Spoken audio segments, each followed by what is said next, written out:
ഒക്കെ ആയിരുന്നു ആ പടത്തിൻ്റെ പ്രൊഡ്യൂസർ. ദാറ്റ് വാസ് 85-86 ആ സമയത്തായിരുന്നു. അതൊരു വലിയ ഭയങ്കര ഓംപുരി അഭിനയിച്ച ആദ്യത്തെ മലയാള സിനിമയാണ്. പടം റിലീസായില്ല.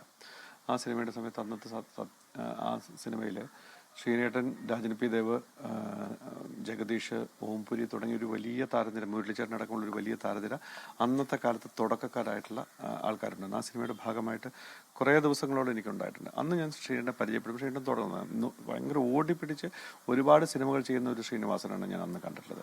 അത് കഴിഞ്ഞ് കാലം കുറേ കഴിഞ്ഞതിന് ശേഷം പിന്നീട് ശ്രീനേട്ടനോടൊപ്പം വടക്ക് നോക്കി യന്ത്രം എന്നൊരു സിനിമയുടെ ഭാഗമായിട്ട് നിൽക്കാൻ കഴിഞ്ഞിട്ടുണ്ട്. അന്ന് ശ്രീനേട്ടനായിട്ട് കുറേ കൂടുതൽ സംസാരിക്കാൻ പറ്റിയിട്ടുണ്ട്. കുറേ കാലങ്ങൾക്ക് ശേഷം ഒഴിമുറി ചെയ്യുന്നതിന് തൊട്ട് മുമ്പ് ശ്രീനേട്ടനും ഞാനും കൂടി ഒരു സിനിമയെക്കുറിച്ച് ഞങ്ങൾ ആലോചിക്കുകയും ചെയ്തിരുന്നു എന്നുള്ളതാണ്.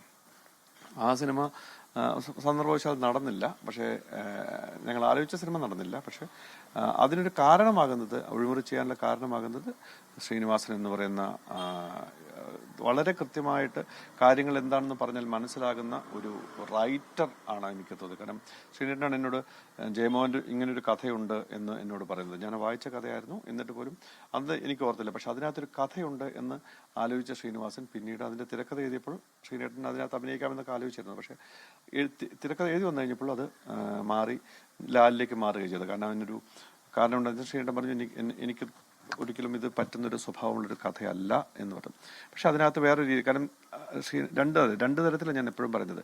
ശ്രീനിവാസൻ എന്ന് പറയുന്ന വ്യക്തി കാണുന്ന കാഴ്ചയിലൂടെ എഴുതാൻ മറ്റൊരാൾക്ക് ഒരു കാരണവശാലും സാധ്യമല്ല എന്നുള്ള. കാരണം ശ്രീനിവാസൻ എന്ന എഴുത്തുകാരൻ കണ്ടിട്ടുള്ള അല്ലെങ്കിൽ അനുഭവിച്ചിട്ടുള്ള ജീവിതത്തിൽ നിന്നും പോകുന്ന ഓരോ കഥകളും അദ്ദേഹത്തിന് മാത്രം എഴുതുകാനും അദ്ദേഹത്തിന് മാത്രം പറഞ്ഞു ഫലിപ്പിക്കാനും പറ്റുന്ന ഒരു കാര്യമുണ്ടെന്ന് ഞാൻ അന്ന് തിരിച്ചറിഞ്ഞൊരു കാര്യമാണ്. കാരണം ശ്രീനേട്ടൻ്റെ കാരണം അന്ന് ഒരുപാട് കഥകൾ ശ്രീനേട്ടൻ നമ്മളോട് പറഞ്ഞിട്ടുണ്ടായിരുന്നു.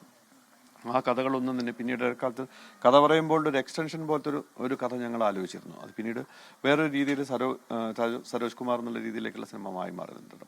അപ്പം ശ്രീനിവാസന് പറഞ്ഞാൽ മാത്രം പറ്റുന്ന തരത്തിലേക്കുള്ള കഥകൾ എഴുതുക എന്ന് പറയുന്നത് അത് തിരിച്ചറിയുന്ന ഒരു പറ്റം സംവിധായകർ നമുക്ക് ഉണ്ടായിട്ടുണ്ട്. സത്യേട്ടനെ പോലെ, കമൽ സാറിനെ പോലെ, പ്രിയദർശനെ പോലെ, സിബി സാറിനെ പോലെയുള്ള സംവിധായകരെ നമുക്ക് ഉണ്ടായിട്ടുണ്ട്. അപ്പോൾ അതൊക്കെ ചെയ്തു വന്നപ്പോഴും ശ്രീനിവാസൻ എന്നൊരു വ്യക്തി ഉണ്ടാക്കിയിട്ടുള്ള ചലച്ചിത്രങ്ങൾ മലയാളി ഉള്ളിടത്തോളം കാലം, ലോകമുള്ളിടത്തോളം കാലം, ഈ മണ്ണിൽ ചവിട്ടി നടക്കുന്ന മനുഷ്യനുള്ളിടത്തോളം കാലം നിലനിൽക്കുമെന്ന് എനിക്ക് തോന്നിയിട്ടുണ്ട്.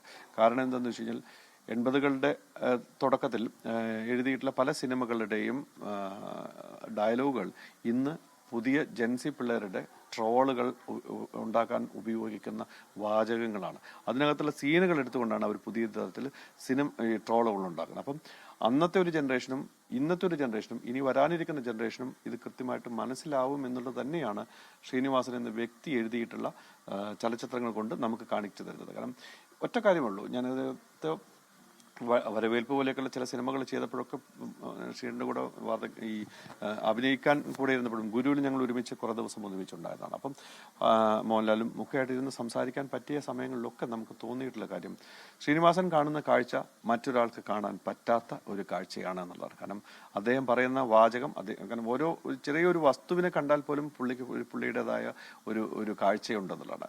ഞാൻ അതിനകത്ത് ഏറ്റവും രസം തോന്നിയ ഒരു കാര്യമുണ്ട് എന്ന് വെച്ചാൽ വടക്ക് നോക്കി യന്ത്രം ചെയ്യുന്ന സമയത്ത് ഈ ഒരു അതിനകത്തൊരു പട്ടാളക്കാരൊരു വണ്ടി ഉണ്ടാക്കാൻ വേണ്ടി കൊണ്ടുവന്ന വണ്ടിയെ നമ്മുടെ നാട്ടില് ഈ കൊപ്രയടിക്കാൻ കൊള്ളുന്ന വണ്ടി എന്ന് പറഞ്ഞുകൊണ്ട് മാറ്റി നിർത്തിയ സാധനത്തിനകത്തുനിന്ന് അതിനകത്ത് വേറൊരു കാഴ്ച ഉണ്ടാക്കാൻ ശ്രീനിവാസൻ എന്ന് പറയുന്നൊരു വ്യക്തിക്ക് കഴിഞ്ഞിരിക്കണം. ഒരു വസ്തു കാണുമ്പോൾ അത് അങ്ങനെയും ഉപയോഗിക്കാം എന്ന് പറയുന്ന ഒരു കാഴ്ചയുണ്ട്. അപ്പോൾ ആ കാഴ്ചകളിലേക്കെല്ലാം ശ്രീനിവാസൻ എന്ന് പറയുന്ന ആൾക്ക് സാധിച്ചിട്ടുണ്ടെന്നുള്ളതാണ്. കാരണം അതെന്തുകൊണ്ടെന്ന് വെച്ചാൽ ഞാൻ ഇപ്പോഴും എന്നും കരുതുന്നതാണ്, ശ്രീനിവാസൻ ജീവിച്ചിട്ടുള്ളത് സാധാരണ മനുഷ്യന്മാരോടൊപ്പമാണ്, മണ്ണിൽ ചവിട്ടി നടക്കുന്ന മനുഷ്യന്മാരോടൊപ്പമാണ്.